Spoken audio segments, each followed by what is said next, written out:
welcome to the very first episode of Music and More, where we discuss great music with great musicians and have a lot of fun doing so.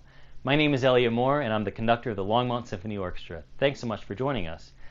Well, we're all in a little bit of a pickle right now due to COVID-19. And I don't know about you, but I would love to go on vacation, which is why I've decided for this very first episode to highlight Smetana's The Moldau. It's a wonderful musical journey. Also on this episode, we'll be meeting the cellist of Longmont, and I'll be taking your questions. But first, I wanted to show you a little bit where I'm filming. This is my home office, and I wanted to give you a bit of a tour. Here are about half of my musical scores that I use to conduct from. I have various posters from past performances around my office. This particular one was from my Carnegie Hall debut in 2015. And also here I have various books on music. Well, let's get started. First things first, I have to have my coffee.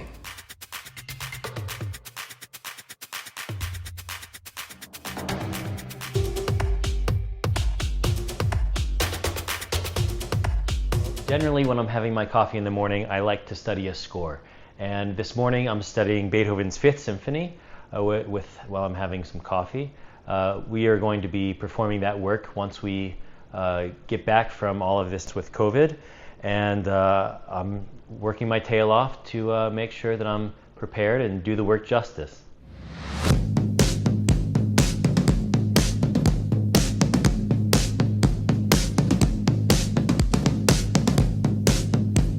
Well, another thing that I do most mornings is I play a little bit of piano and cello. So I'm going to show you where I have my piano. I'm walking now into my living room where we have our piano.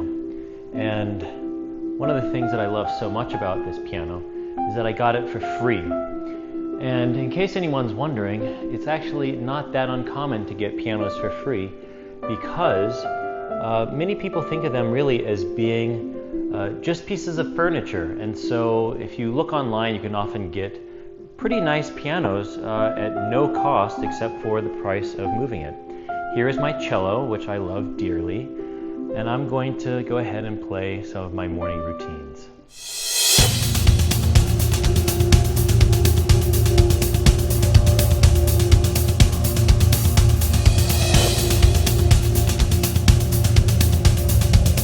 That's a good girl. Hey, Winnie, sit. Good girl. Say hello to everyone. Oh, you want a belly rub. You want a belly rub. Oh, yeah. So this is my dog, Winnie. She's a real sweetheart. Oh, and this is Coco. Coco decided to come and say hello too. Here you go, Coco. Yeah. Whoa, yeah. There you go. They're best friends. Well, I've definitely showed you kind of an ideal morning. I love having my coffee, studying some scores, playing with my dogs. I'll be honest though, there are a couple of things that I've had concerns about when it comes to making some of these videos. One is that the dogs could be barking at any moment. The other is that my wife, she likes to order things online, and so we often have kind of a parade of people coming in and delivering packages, which could interrupt this video at any time. Sounds like it just happened. Let's go see who's at the door. Pumpkin, who's there?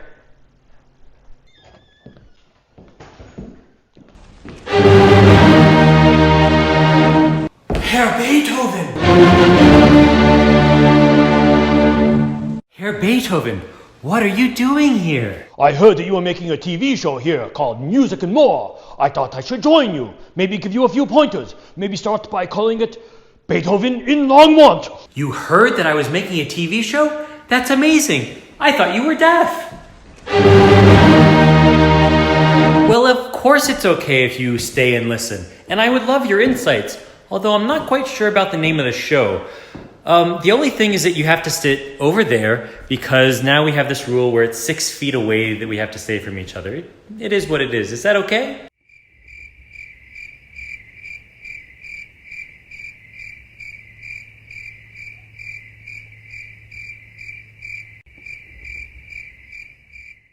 Smetana's The Moldau is one of my all-time favorite symphonic works. It is, on the one hand, easy to understand because it's what's called a tone poem. A tone poem is when a composer uses tones to paint a picture through music. And the subject in our case of the Moldau is a river. And we meet the river, the Moldau, at its source, and then we accompany it as it flows through the Czech Republic to the city of Prague. And I'm going to use the composer's own words to describe what happens along the way. The composition describes the course of the Vltava, or the Moldau, starting from the two small springs. One, represented by the flute, which is the cold, and the other, which is represented by the clarinets, which is the warm spring. Here the clarinets are about to join. There. The unification of both creates a single current. Here is that.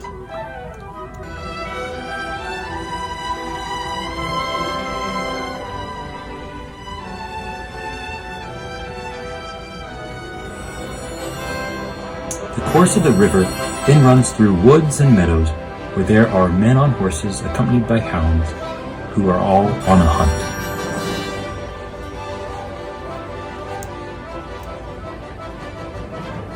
The river continues to flow through a landscape where a farmer's wedding is being celebrated with dancing.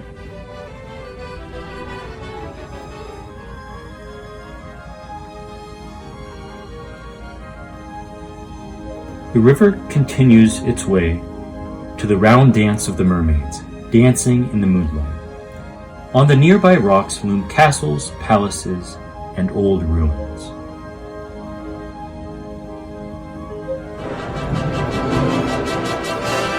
The river swirls, thus creating rapids.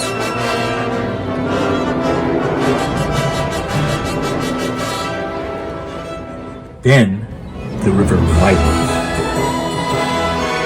and it flows into the capital, Prague.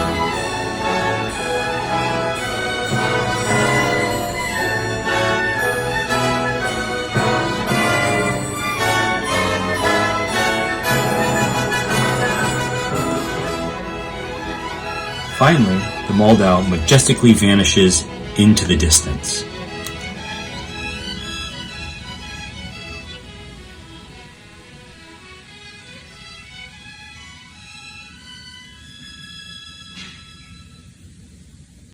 Well, fortunately, meaning in music is not a right or wrong thing. I think that the description that Smetana gives us is a great description, but I happen to hear something a little bit different in it. For me, the Moldau is not a work about a river per se. Rather, Smetana, in my opinion, is using the river to personify a life experience. Let's begin back at the beginning. I think that the opening of the work is not about two different sources of water coming together, but rather it's about two different humans coming together, weaving together to create one being.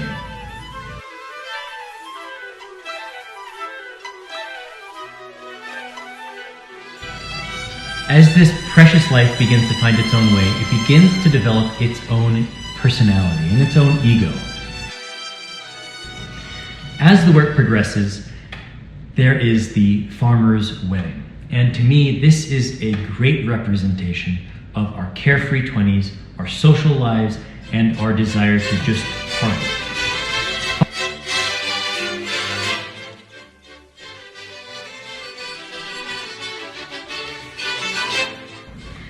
Following that, I think, is maybe more of our 30s, which is when we fall in love. And that is represented, of course, by swimming in the moonlight with mermaids. What follows next is a very important and maybe not so pleasant part of life, which is a crisis. And that is represented, of course, by the rapids, St. John's Rapids. And here, all the swirling sounds, to me this could be cancer, the loss of a loved one, some kind of crisis that occurs in our lives. And let's have a listen to that moment in the work again.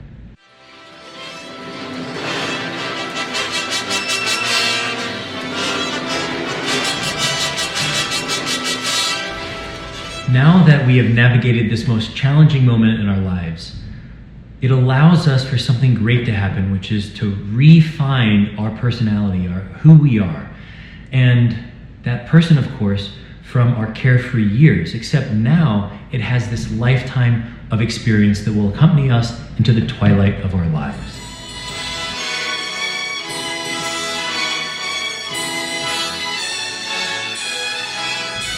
One of the most amazing parts of the Moldau is at the very end when the river majestically vanishes into the distance. What's so interesting about this is that for the first time we are not accompanying the river in the story, but rather the river is going on without us. And I believe that is because we have died. I think that there are a couple of really awesome images that I imagine at the end of this work. I imagine that sort of I'm rising up, and as I'm going up, I can see sort of the river going in and out, and as though it becomes this silver ribbon.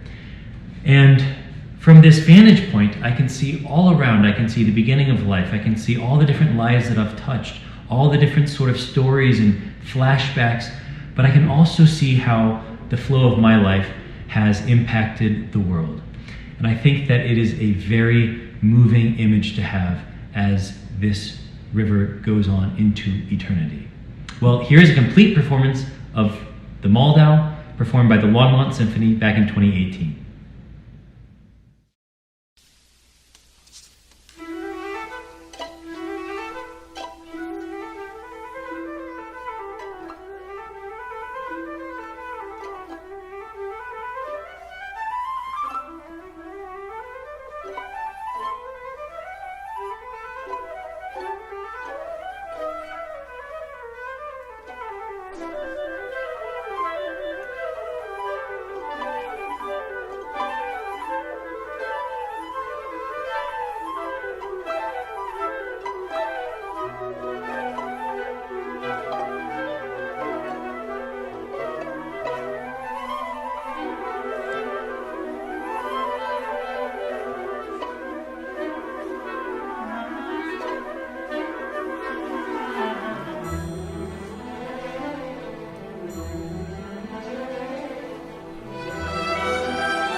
Well, I hope that you all enjoyed that. What about you, Herr Beethoven? Was there anything that I missed? Anything that you'd like to add? Yes, that is indeed very interesting, all the things that you have said. And I now have heard this piece in a new way, and I sincerely thank you for that. That said, there is one thing that I would like to put forth to your listeners, which is that most people assume that I, Beethoven, was the only person who has ever gone deaf, who was a composer. Now, that is not exactly true. Both Smetana and I, we share a rare distinction, which is that Smetana went deaf before he composed this work, the Moldau. That is indeed a rare distinction amongst composers, don't you think? That certainly is a very interesting point, Herr Beethoven, and certainly not one that I had thought of. Well, thank you so much for joining us, and I hope to see you again soon. Well, thank you very much. If there is anything that you need, I will be down here. Herr Beethoven, you do know that you're going into my basement, right? I know. Would you please bring me a towel? I intend to stay a little while.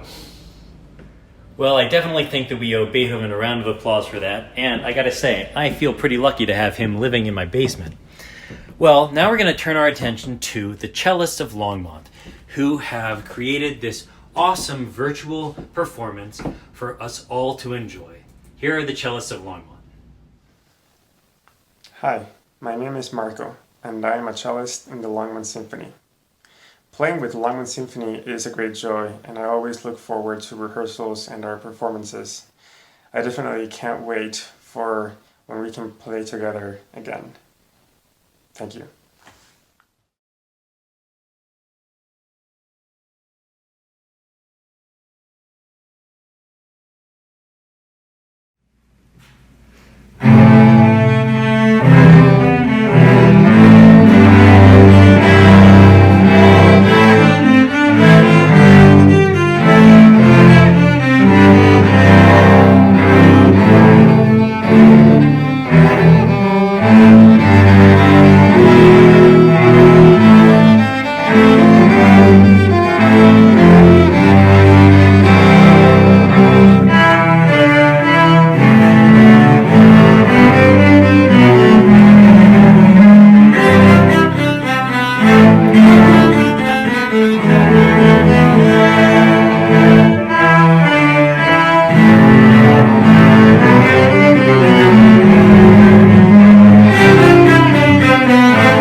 Isn't it great seeing the cellists of Longmont coming together to figure out a way during this challenging time to make music together? And of course, they're not just doing it for themselves, but they're doing it to lift people up in our community through music. Well, great shout out to these cellists of Longmont. Thanks so much, guys. Now we're going to be moving on to your questions, and we received a number of them. What makes a great conductor? I think it's tremendous musical knowledge. Who's my favorite musician?